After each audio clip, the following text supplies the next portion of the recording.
वृश्चिक राशि वाले बंधुओं, स्वागत है आप सभी का आपके अपने चैनल वैदिक मंथन भिंड यूट्यूब चैनल में। तो वृश्चिक राशि वालों, जरा ध्यान से सुनिए। 3 ऐसे काम जो यदि आप प्रतिदिन करना शुरू कर दें सुबह के समय, तो सुबह के समय किए गए ये 3 काम आपके पूरे दिन को बना देंगे। हर प्रकार की नेगेटिविटी आप तक आएगी जरूर, लेकिन आपको छूकर चली जाएगी, आपका कुछ बिगाड़ नहीं पाएगी। तो ये 3 काम कौन से हैं? ध्यान से सुनिए। जब आप सुबह सोकर जागते हैं तो उस समय आप निंद्रा से बाहर आए हुए होते हैं। आपका सबकॉन्शियस माइंड जागृत रहता है, अवचेतन मन, और आप दुनिया में इतनी जगह जल्दी घुले मिले नहीं है। तो उस समय आप जो भी क्रियाएं करते हैं वो सारी की सारी क्रियाएं आपके अंतर्मन की शक्ति को बढ़ाती हैं, और अंतर्मन की शक्ति से ही आप इस संसार में कुछ भी उपलब्ध अचीव कर सकते हैं, प्राप्त कर सकते हैं। तो क्या करें?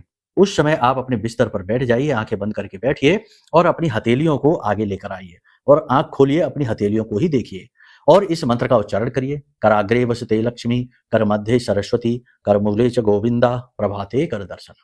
कर के आगे के भाग में लक्ष्मी जी का वास है, कर के मध्य भाग में यानी हथेली के मध्य भाग में सरस्वती, और मूल भाग में यानी कि अंत भाग में नारायण हरि विष्णु का वास है। तो इनके दर्शन करना है, फिर आपको हथेली ऐसे मलनी है और अपने चेहरे पर लगानी है और अनुभव करना है कि आपको इन तीनों शक्तियों का आशीर्वाद और प्रेम प्राप्त हो चुका है।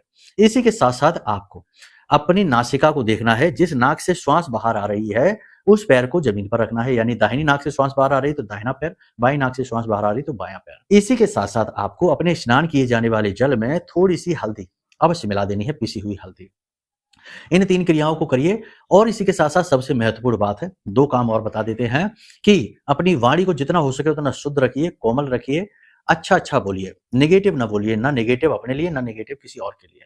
साथ ही साथ अपने गले पर इस स्थान पर और इस स्थान पर इत्र लगा लीजिए, गुलाब का थोड़ा थोड़ा इत्र लगाइए। पुराने जमाने में आपने देखा होगा कान पर और गले के इस भाग में लोग थोड़ा इत्र लगाया करते थे। वो जो इत्र है वो आपके शुक्र को एक्टिवेट कर देगा और शुक्र आपके पूरे दिन को बनाएगा, आपके जीवन में खुशियां लेकर आएगा, धन लेकर आएगा, कामयाबियां लेकर आएगा। तो इन क्रियाओं को यदि आप करते हैं तो आपका दिन जरूर बनेगा ही बनेगा। बस भाव बहुत आवश्यक है, बिना भाव के यानी कुभाव करेंगे तो कुछ भी नहीं होगा।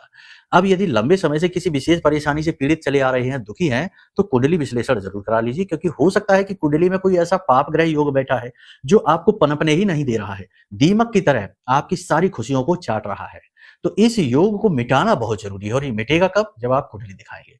अगर आपको अपनी डिटेल अपनी जन्म पत्री पता नहीं है तो उसका भी समाधान है, बस वीडियो में जो नंबर है इन पर फोन कर लीजिए, ठीक है।